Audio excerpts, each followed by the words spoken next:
ஏய் என்னப்பா மணி என்னாவது இந்த மாதிரி உட்காந்து என்னப்பா பண்ற நீங்க? வேலை வெட்டியில் வீட்டில் போகலாமா?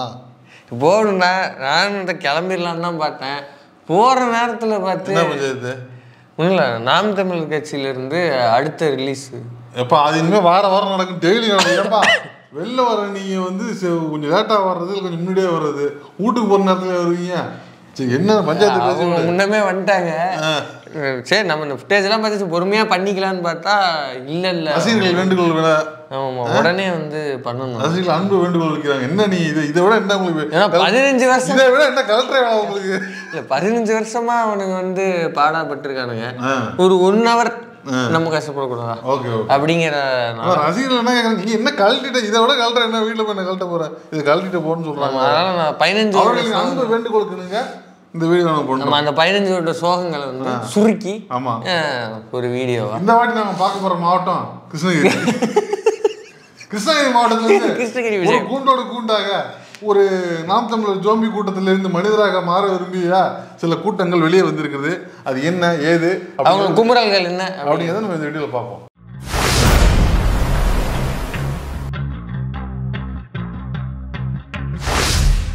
இப்போ சொல்லு என்ன பஞ்சாயத்து? இப்போ என்ன இது என்ன புதுசா? இது என்ன பல பார்க்க போறோம், நம்ம ஏற்கனவே பல பார்த்தாச்சு. சொன்னதும் கூட ஆமா, நம்ம சொல்லாததா புதுசா பேச போறோம். இன்னைக்கு பேசுனதுக்கு போது எக்ஸாக்டா அப்படியே நான் பேசுவேன், இதுதான் பேசிட்டு இருப்பேன்.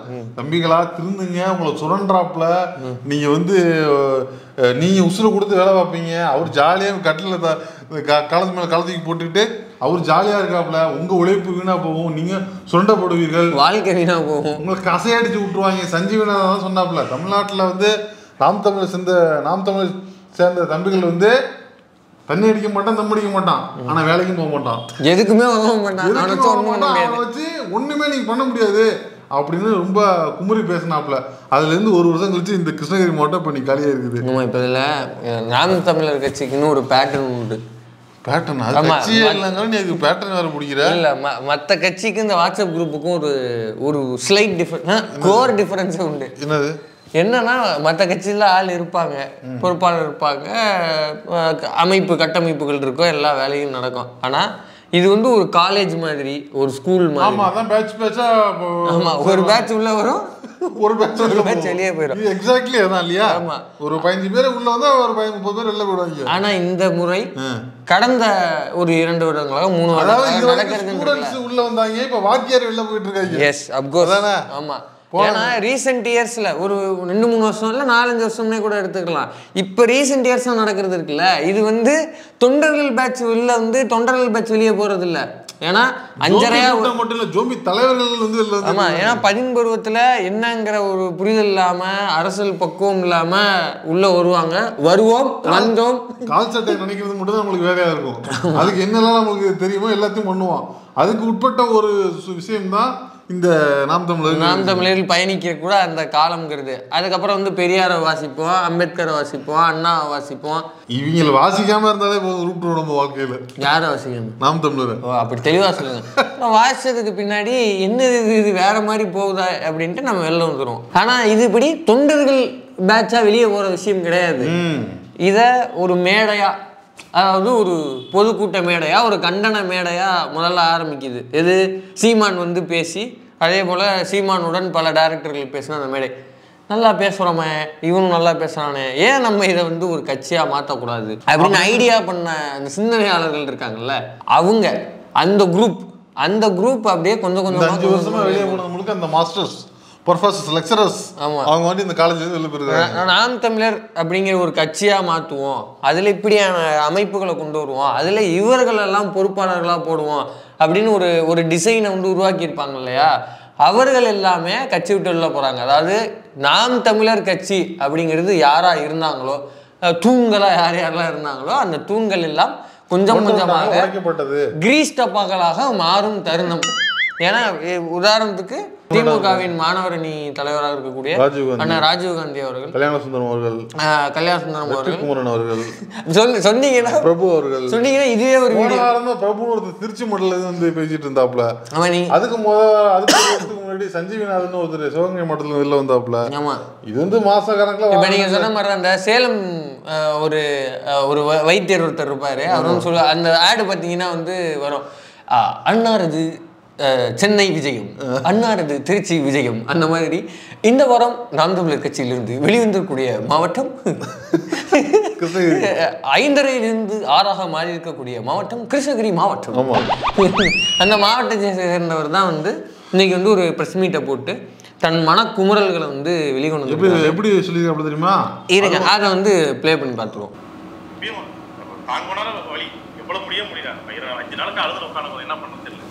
என் குடும்பத்தை கூட 14 வருஷத்துல 14 நாள் பார்த்துருப்போம் முழுசா அப்படின்னா ஒண்ணும் கிடையாது. போய் பாரு. அதாவது என்ன சொல்றாங்க, கடுமையா நாங்க உழைச்சிருக்கிறோம். நாங்க வந்து குழந்தை குட்டின்னு பார்க்காம வந்து இரவு போகலாம். அதாவது இந்த 14 வருஷத்துல ஒரு 14 நாள் குடும்பங்களோட நாங்க முழுசா இருந்திருந்தோம்னா அது பெருசு. கடுமையா வேலை செஞ்சிருக்காரு அவரு. எந்த அளவுக்கு பிரெயின் வாஷ் செய்யப்பட்டிருக்கிறாரு பாருங்க. சக்கட்டம் வரும் இந்த அளவுக்கு மண்டை கழிவு இருக்காங்க. ஒருத்த நாம் தமிழோட கொண்ட பொறுப்பாளரோட மனைவியை போய் கேளுங்க, அவனோட நிலைமை என்ன இருக்குன்னு. அதே மாதிரி லெட்டர் பேட் கொடுக்காத அந்த கட்சிக்காரன் அவனோட கொடுத்து பாருங்க அவன் நிலைமை என்ன இருக்குன்னு. அப்ப எங்க கொண்டு போய் சேர்த்து எல்லா விஷயம் கொண்டு போய் சேர்த்து எல்லாம் மாத்தி எல்லாம் பண்ணி விட்டாங்க. மொத்தமா எதுவுமே இல்லை. என்ன சொல்றாங்க, குழம்புறாப்புல அவ்வளவுதான் முடிச்சு விட்டீங்க போங்க அப்படிங்கிறது. சொரண்டி தின்னுட்டீங்க, இருந்ததெல்லாம் போயிடுச்சு. இப்போ ஒன்றும் இல்லை, அவர் என்ன சொல்றாப்புல, ஒவ்வொரு நாம் தமிழர் வீட்டில் உள்ள மனைவிமார்கள்ட்ட போய் கேளுங்க, அவங்க சொல்லுவாங்க லட்சணத்தை. சஞ்சீவிநாதனோட வாய்ஸா கேட்குது எனக்கு. எல்லாரும் தொடப்பாட்டை எடுத்து வச்சுட்டு உட்காந்துருக்காங்க. ஏட்டா வேலைக்கு போக மாட்டா, ஒன்றும் போக மாட்டா, ஒரு பச்சை தொண்டை போட்டுக்கிட்டு தேவை வெட்டிங்க பேசிட்டு இருக்கிற, வேலைக்கு போறதில்ல, காசு கொண்டு வரதில்ல, காசு வேணா கவர்மெண்ட்ல கொடுத்தா கூட அதை கூட வேணாம், என்ன திமிர்தனம் பண்ணிட்டு இருக்குன்னு எல்லாம் வெயிட் பண்ணிட்டு இருக்காங்க அப்படிங்கிறப்பல எல்லாத்தையும் தாங்கி நிற்கிறோம். நீங்க சொல்றீங்க எங்க சாதி பிரச்சனை இருக்குது, நீங்க தமிழன் பேசுறாங்க, நீ இருக்கிற அத்தனை தம்பி நீங்க சொல்ல மாட்டேன். தமிழ்நாடு முஸ்லீம் மதுரையில திருச்சிலையோ இல்ல நீங்க வந்து வேற பகுதியிலயோ நீங்க வந்து தமிழரா முழு தமிழர் இருப்பாங்க. என் மாவட்டம் மண் அப்படி இல்லையே. இங்க வேலை செய்யற அத்தனை பேர் கன்னட மக்களும் தெலுங்கு தாய்மொழி சார்ந்த மக்களும் வேலை செய்யறாங்க. கட்சியில எங்களை நான் எவ்வளவு ஈடுபாடுறோமோ அதே ஈடுபாடோட அவங்க வேலை செய்யறாங்க. அவங்களை எப்படி நிராகரிக்க முடியும்? வேலை செய்யறோம். இது புது பிரச்சனை. இதைத்தான் நம்ம ஆரம்பத்துல சொல்லிட்டு இருந்தோம். ஐயா தமிழ்நாட்டுல நாம் தமிழர் மட்டும் நாம் கர்நாடகம் கட்சியில நாம் கன்னடர்கள் இருக்கிறாங்க, நாம் தெலுங்குகள் இருக்கிறாங்க. எப்படி அவங்க வெளில போய் சொல்றது? இப்ப புரியுதா? இப்ப இந்த இடத்துக்கு வந்தோடனதான் எல்லாருக்கும் உணர வருது. ஏன்னா நம்ம ஃப்ரெண்ட போய் போக சொல்றாங்கன்னா உசுரா வேலை பாக்குறான். இதை உணர்றதுக்கும் உனக்கு 15 வருஷம் ஆயிருக்கு. இவ்வளவு உணர்வா இருக்கிறான். இவனை போய் வந்து நான் தமிழர் இல்லைங்கிறான்.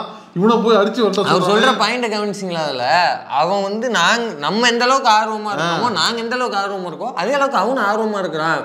அப்போ அதாவது மாற்று சிந்தனை வேணும், இந்த செட்டப் சரியில்லை அப்படிங்கிற ஒரு கேள்வி எல்லாத்துக்கும் வரும். ஒருத்தன் எப்படி இருக்கணுங்க அவன் தானே முடிவு பண்ணணும்.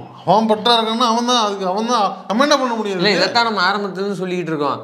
ஐயா இதில் வந்து நீ வந்து மொழி ரீதியாக சாதி ரீதியாக பிரிச்சுன்னா அது வேலைக்கு ஆகாது. இங்கே எல்லாரும் ஒரே மாதிரியான எண்ணோட்டத்தில் எல்லாரும் கலந்து சமத்துவமாக இருக்கதா விரும்புகிறான். இதைத்தான் நம்ம சொல்லிக்கிட்டு இருக்கோம். இவன் செய்கிற வேலை நல்லா இருக்கிறவனை பிரிச்சு விடுற வேலை. கேட்டுவிட்டாப்புல கேள்வி, இந்த கேட்டுவிட்டா பதில் சொல்லு. இப்போ நான் இப்போ எப்படி வந்து அவனை பிரிச்சு இதே தான் நாங்களும் கேட்குறோம். இப்போ உங்கள் வீட்டில் உள்ளவங்க சீமான் வீட்டில் உள்ளவங்களே அதுதானே கேட்குறோம். அவங்கள பிறமொழி தான் அவங்க தாய்மொழியாக இருக்கிறாங்க. அவங்க அவங்க வீட்டு விட்டு அமைச்சு சீமான் அவர்களுடைய மனைவி வந்து தெலுங்கு அப்படின்னு சொல்கிறாங்க. அவருடைய பையன் வந்து வீட்டில் பல இடங்கள்ல வந்து நம்ம மைனர் வந்து பதிவு பண்ணியிருக்கிறாரு.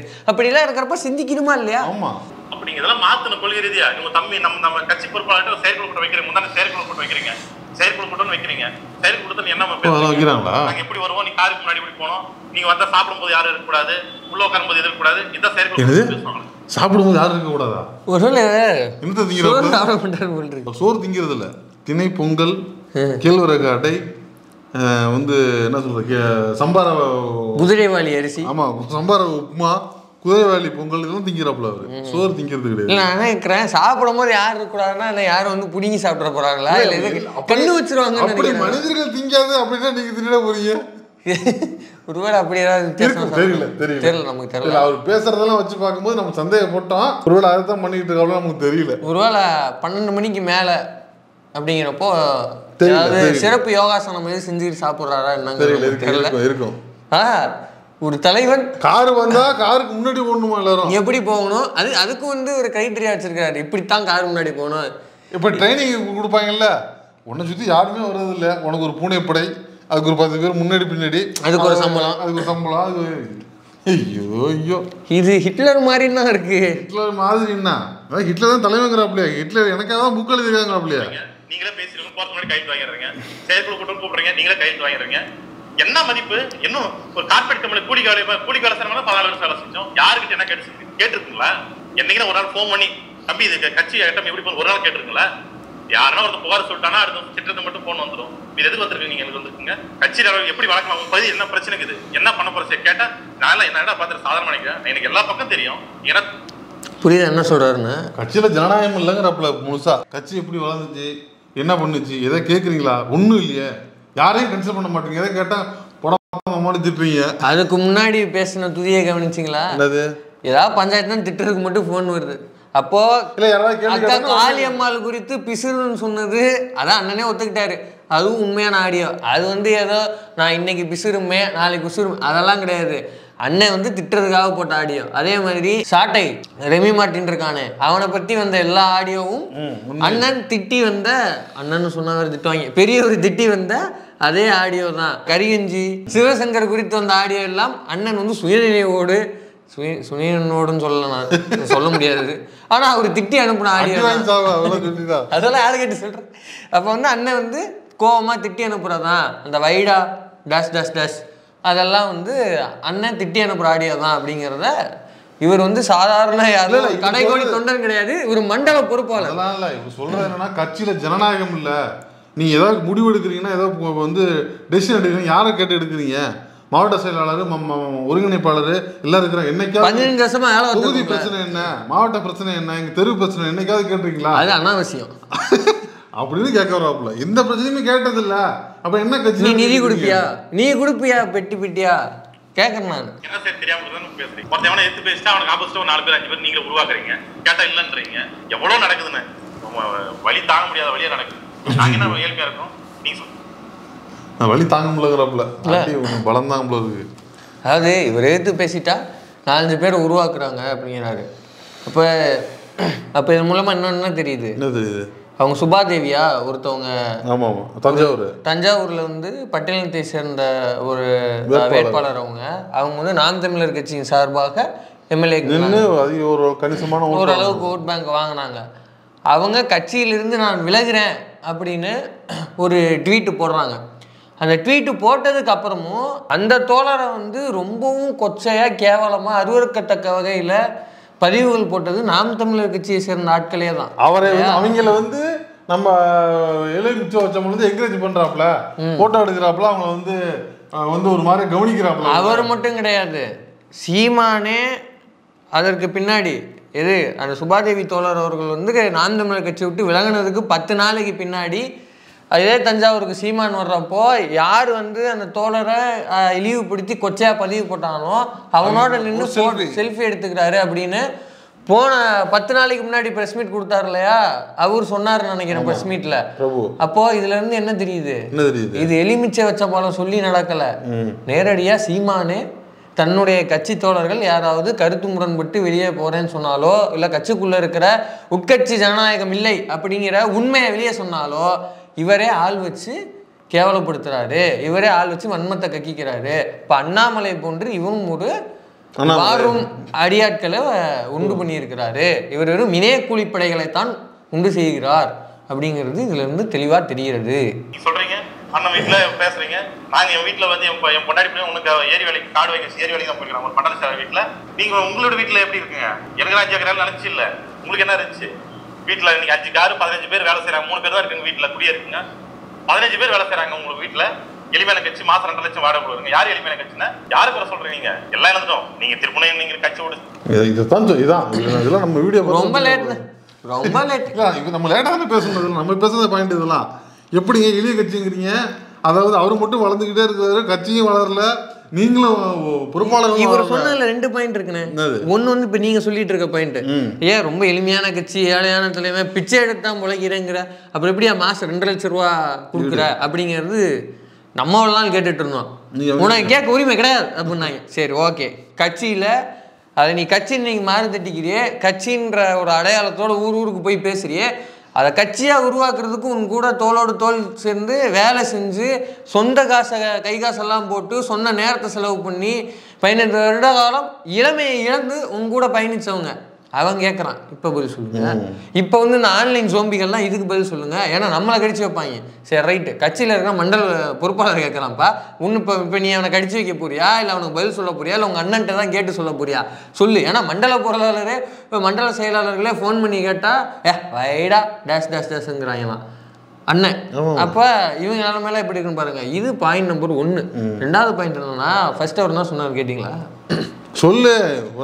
எனக்கு 5 ஏக்கரா காடு இருந்துச்சு, நீங்களாம் போயிடுச்சு, ஓகே உங்கள்கிட்ட என்ன இருந்துச்சு அப்படிங்கிறாரு. அப்ப அண்ணனிடம் இன்னைக்கு குவிந்துள்ள சொத்துக்கள் அரசிடமிருந்து வந்ததா, பிஜேபியிடமிருந்து வந்ததா, இல்ல நம்ம இளமாறன் தோழர் தானே அவர் சொன்ன மாதிரி கிரனைட் குவாரி ஓனர்களிடமிருந்து வந்ததாங்கிறதெல்லாம் தெளிவுபடுத்தணும்.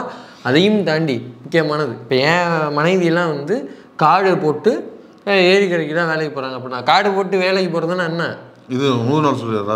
100 நாள் தான் சொல்கிறாருன்னு நினைக்கிறேன். அண்ணன் வந்து மேடை எனக்கு கொசு பேசுனேன். சரி நீங்கள் ஏன்னா இப்படி சிரிக்கிறீங்க? சொல்லு, ஏதாவது நினச்சி போகிறாங்கண்ணே. திடீர்னு துப்புனியா? என்ன துப்புறமா இருந்துச்சு? சரி என்னண்ணே நீங்கள் தப்பு. பெரியவர் வந்து 100 நாள் வேலை திட்டம் குறித்தோ, இல்லை நம்ம வீட்டு பெண்களுக்கு வர உரிமை தொகை குறித்தோ, கட்டணம் இல்ல புதுமை பெண் திட்டம் குறித்தோ, தமிழ் மகன் திட்டம் குறித்தோ ரொம்ப இலக்காரமா பேசுறது. 1000 ரூபாய்க்கு பிறந்தவங்கிறது, 1000 ரூபாய் வந்து பிச்சை எடுக்கிறோங்கிறது, இவ்வளவு கொச்சையா அவர் பேசியிருக்கிறாரு. இப்போ உன் கட்சியினுடைய மண்டல பொறுப்பாளர் வீட்டிலேயே ஒரு பயனாளர் இருந்திருக்கிறார்.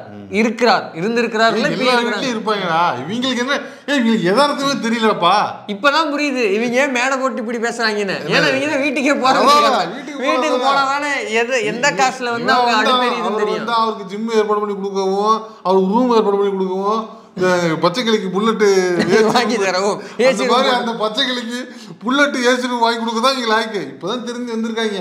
யதார்த்தம் தெரிஞ்சாதானே என்னதான் நீ சம்பாதிச்சு 14 வருஷம் கழிச்சு இப்பதான் வீட்டுக்கு போய் நீ என்ன வேலை பாக்குற, நம்ம வீட்டுக்கு காசு எப்படி வருது, ஏன்னா நான் வந்து உழைச்சு ஒருத்தரை வளர்த்துக்கிட்டு இருக்கேன்.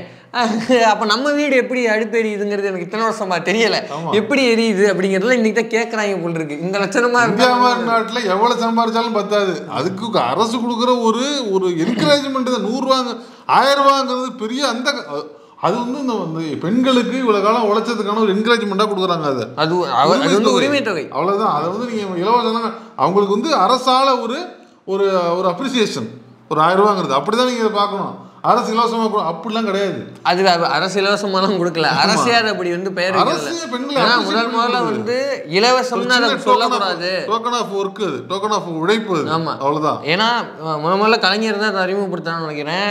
அரசு மக்கள் நல திட்டங்கள் எதையும் இலவசம்னு காய்ந்தாங்க. கட்டணம் இல்லா, இலவசம்ங்கிறதுக்கும் கட்டணம் இல்லா அப்படிங்கிறதுக்கும் பெரிய வேறுபாடு இருக்கு அப்படின்னு திமுக அரசு தான் முதல்ல இந்த மாதிரியான டேர்ம்ஸை கான்சியஸாக திட்டங்களில் பயன்படுத்த ஆரம்பிச்சது. இன்றைக்கும் வந்து பஸ்ஸில் கட்டணம் இல்லா பேருந்து அப்படிங்கிறது தான் மென்ஷன் பண்ணியிருப்பாங்க. ஸோ இவ்வளவு தெளிவாக வந்து திட்டங்களை வகுத்து திட்டத்துக்கு பேரை கூட வகுத்து செயல்பட்டு இருக்கிற அரசை இவங்க வந்து குறை சொன்ன லட்சணம்ங்கிறது இவங்க வீட்டில் இருக்கிற பெண்களிடம் கூட இவங்க விவாதிக்கல. அப்படி எங்க வரைக்கும் போயிருக்குன்னா நாம் தமிழர் மண்டல பொறுப்பு வரைக்கும் போயிருக்குது. ஏன்டா நான் வேலை வெட்டிக்கு போய் பொண்டாட்டி புள்ளி வேலையை வெட்டிக்கு போய் உனக்கு காசு கொடுத்தா நீ அதை வேணாம், என்கிட்ட காசையும் பிடிங்கிற, என் பொண்டாட்டிக்கு காசு கொடு, கவர்மெண்ட்ல காசு கொடுத்தா அதையும் கொடுக்க கூடாதுங்கிற அப்படின்னு டென்ஷன் இருக்காப்புல அவரு. ஒரு வழியா புரிஞ்சிருச்சு, புரிஞ்சுக்கிட்டாங்க வாசு. சேர்த்தவங்க சேர்த்தாம போங்க, அதெல்லாம் உங்களோட இஷ்டம். நாங்க அதை பத்தி வரல, வந்துட்டோம். தெரியாம எந்த ஜனத்துல செஞ்ச பாவமும் அந்த ஜனத்துல வந்து உங்ககிட்ட மாட்டிக்கின்ற மாதிரி கட்டி மாட்டி 14 வருஷம் எங்க வாழ்க்கையில பாவம் பேசுறாப்புல. இதுதானே சொன்னா சிரிக்காதே, ரொம்ப போய் பேசுறேன். என்ன இல்ல சீமான் மாதிரி கொடிய மனதானே உங்களுக்கு? இல்லண்ணே எப்படி உங்களுக்கு சிரிக்க தோணுது? ஃபீல் பண்றாப்புல. அதாவது இவ்வளவு நாள் எல்லாம் வேஸ்டா போச்சு, ஆள் ஒன்றும் பண்ண முடியாது, ஒன்றும் பண்ண முடியாது. இப்போ இது சொல்றேன், இது மிச்சி இப்பவும் சொல்றேன். இப்போ இவர் கிருஷ்ணகிரி மாவட்டம், மிச்ச மாவட்டத்தில் உள்ளவங்க தயவு செஞ்சு வந்துருங்க. 10 இதுதான், இன்னும் 10 நாள் டைம் கொடுங்க. அடுத்து என்ன மாவட்டம் அப்படிங்கிறது தெரியல. தம்பிங்கெல்லாம் படிச்ச பையன் 18 வயசு 16 வயசுல கல்லூரி கூட முடிக்கல, முழுசா வந்தாங்க, வெளியே வந்தாங்க. ஏதாவது 10,000 பேர் மேல இருக்காங்க, வருவாங்க. எல்லாம் பேசிட்டு அடுத்த சொல்லுங்க இந்த இடத்துல கூப்பிடுறாங்களோ வருவாங்க. வழி இல்லை. ஒன்னே ஒண்ணு இந்த மக்களுக்கு கிருஷ்ணகிரி மாவட்ட மக்கள், நான் கிருஷ்ணகிரி மாவட்டம் சார்ந்த மக்களோ இந்த தமிழ்நாடு சார்ந்தது சொல்றேன், யாரும் இந்த உங்க இளமையை அழிச்சிடாதுங்க. அவ்வளவுதான் சொல்லணும். இளமையை அழிச்சிடாதுங்க, போதும். திடீர்னு சிவராஜ் சித்தரிச்சாருமே பேச ஆரம்பிச்சிட்டாப்ல. உண்மை அதுதான். நம்ம சஞ்சீவ் நான் சொன்ன மாதிரி தமிழ்நாட்டில் நாம் தமிழர் கட்சியில் இளைஞர்களுக்கு கசையடித்து விடப்படுகிறார்கள். அவர்களுக்கு வந்து ஒரு வகையான மன உளைச்சலை ஏற்படுத்தி அவங்க வந்து வாழ்க்கையின் யதார்த்தத்திலிருந்து பிரித்து அவங்கள வந்து ஒரு ஜோம்பி மாதிரி ஒரு சைக்கோ மாதிரி அடித்து திரிய விட்டுறாங்க. அதுக்கப்புறம் என்ன திருத்தினாலும் அவனுக்கு ரிலீஸ்லேயே வர மாட்டேங்கிறாங்க. தோழர் கருப்பழனி எப்படின்னு சொன்னால் அதே விஷயம் தான் நம்ம ஏற்கனவே நான் வீடியோவில் சொல்லியிருக்கிறேன். நாம் தமிழர் கட்சியில் பேசக்கூடிய விஷயங்களாக இருக்கட்டும், சீமான் மேடைகளில் பேசுகிற விஷயமா இருக்கட்டும், அது காது வழியாக போடப்படுகிற போதை ஊசி கேட்கறதுக்கு சுகமாக இருக்கும். அதை நம்பி போனால் வாழ்க்கை இழந்துடலாங்கிறது. இதே மாதிரி வந்து திருச்சியின் எஸ்பி வருண்குமார் அவர் வந்து ஒரு பையனை மாதிரி அவங்க குடும்பத்தில் இருக்கிற அவருடைய மனைவி குறித்து குழந்தைகள் குறித்து ரொம்ப அருவருக்கத்தக்க வகையில் கமெண்ட் பண்ணுறாரு. அப்புறம் அதை கண்டுபிடிச்சி அவங்க ஒரு சிறுவன் தான்ங்கிறத கண்டுபிடிக்கிறாங்க. கூப்பிட்டு பேசுகிறாங்க அந்த பையன்கிட்ட, எப்பா உன்னோட வயசு ரொம்ப சின்ன வயசாக இருக்குது, எப்படி உனக்கு இந்த மாதிரியான எண்ண ஓட்டம் வருது, இது ரொம்ப தப்பான விஷயம்ப்பா, உன் வீட்லேயும் பெண்கள் இருக்கிறாங்க, அவங்கள இப்படி யாராவது எழுதுனா உனக்கு எப்படி இருக்கும் அப்படின்னு, இல்லை கோவம் தான் வரும், தவறு தான் அது அப்படின்னு. இப்போ அதே மாதிரி தானே இப்போ அடுத்தவங்க வீட்லேயும் நீ இப்படிலாம் சிந்திக்கக்கூடாது, என்ன பண்ண போகிறப்பனா நான் கலெக்டருக்கு படிக்கணும்னு ஆசை இருக்கு அப்படின்னு. எப்போ கலெக்டருக்கு படிக்கணும்னு ஆசை வச்சிருக்கேன், நல்லா பயலாக வேறு இருக்கிற, ஏன் இப்போ ஸ்கூலில் வந்து நல்ல மார்க்கெலாம் வாங்கியிருந்தான் இல்லையா, நல்லா படிப்பா, இவன் பேச்செல்லாம் கேட்டு சுத்தாதுன்னு சொன்னார். அன்னைக்கு வந்து இந்த சீமானாக இருக்கட்டும், இந்த வழக்கறிஞர் அணியிலிருந்து வந்து பேசுகிறவங்களாக இருக்கட்டும், இவர் வந்து மீசை வைத்த அன்னை இளரசா போல நடந்துக்கிறாரு, இவர் வந்து ஃபிலிம் காட்டுறாரு, அப்படி இப்படிலாம் பேசுகிறாங்க. அப்பயே நம்ம சொன்னோம், சிறுவர்களை வந்து நாம் தமிழர் கட்சியும் சீமானும் மடைமாட்டுறாங்க. ஸோ வருண்குமார் எஸ்பி போன்ற ஏதோ பொலைட்டாக கூப்பிட்டு உட்கார வச்சு கரெக்டாக பேசுகிறதுனால இந்த பிரச்சனை ஒரு மாதிரி ஸ்மூத்தாக போகுது. இதே வேறு யாராவது கொஞ்சம் ஏதாவது ஸ்ட்ரிக்ட் ஆக்ஷனாக நான் எடுப்பேன், இந்த பையன் மேலே கேஸ் புக் பண்ணுங்கலாம் போனால் ரொம்ப பிரச்சனை ஆகிடும். அதே மாதிரி வீட்டில் இருக்க சிறுவர்களை பெற்றோர்கள் பார்த்து வைங்க, நாம் தமிழர் கட்சியை நோக்கி போகிறாங்கன்னா பார்த்து எப்படி வந்து கண்டிக்கணுமோ அப்படி கண்டிக்கங்கிறத நம்ம பதிவு பண்ணிட்டு இருந்தோம். இப்போ அந்த கட்சியினுடைய மண்டல பொறுப்பாளர், கிருஷ்ணகிரி மண்டல பொறுப்பாளரே என்ன சொல்றாருன்னா, சிறார்களே, குழந்தைகளே, இளைஞர்களே, இளமையை வேஸ்ட் பண்ணிடாதீங்க, ஏனாண்டிகளா இளமையை வேஸ்ட் பண்ணிடாதீங்களா. நான் கூப்பிட்டு வந்த 14 வருஷம் ஆகுது, இந்த பயிலெல்லாம் பாருங்க எப்படி உட்காந்துருக்காங்க பாருங்க, டிகிரி எல்லாம் முடிக்காம கூப்பிட்டு சத்து இழந்து அப்படியே ஜாயினும் எனர்ஜி எல்லாம் போயிருச்சு, எனர்ஜி எல்லாம் வேஸ்ட் பண்ணிட்டாங்க. அது மாதிரிலாம் இருக்காது. இதுல இருந்து என்ன மிச்சம் உள்ளவங்களாம் தயவு செஞ்சு வெளில வந்துருக்குன்னு சொல்றாரு. யாராவது ஆசிலேஷன் இருந்தீங்க, யாராவது வந்து யோசிச்சுட்டு இருந்தீங்கன்னா படம் நல்ல சிந்தனை வெளில வந்துருங்க. இதெல்லாம் எனக்கு இன்னொரு ஒரு விஷயம் தோணுதுண்ணே. இப்போது இந்த நியூ எஜுகேஷன் பாலிசி அதெல்லாம் கொண்டு வந்து எப்படி நம்மளை வந்து கல்வி கற்க விடாமல் தடுக்கிறாங்களோ, நாம் தமிழர் அப்படின்னு ஒரு கட்சி RSS உருவாக்கி நம்மளை கல்வி பெற விடாமல் இப்படி தடுக்க பார்த்துருக்காங்க.